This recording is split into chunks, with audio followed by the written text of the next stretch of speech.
त्या सरकारने तुटपुंजे 10 लाख रुपये पाठवले. त्याच्या आईने सांगितलं माझं पोरगं मला परत करा. आजपर्यंत आम्ही ओरडत आलो, सत्य बोलायलाच कोणी तयार नाही. आणि आज अखेरीस सत्य बाहेर पडलं. इन्स्टिट्यूशनल किलिंग जर महाराष्ट्रात वाढायला लागल्या तर कायदा आणि सुव्यवस्था कशी टिकायची?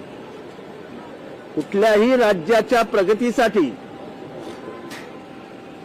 कायदा आणि सुव्यवस्था ही अत्यंत महत्वाची आणि जबाबदारीची असते. आणि त्याची संपूर्ण जबाबदारी सरकारची असते.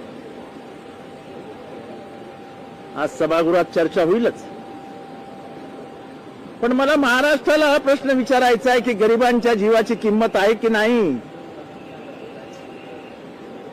त्यांना कोठडीत बंद करून मारला त्या सोमनाथला. त्याची आई एकटी बिचारी भांडी घासते, तिला खायला प्यायला काहीही नाही. तिच्या आजूबाजूला समर्थनार्थ कोणी उभं राहिलं नाही.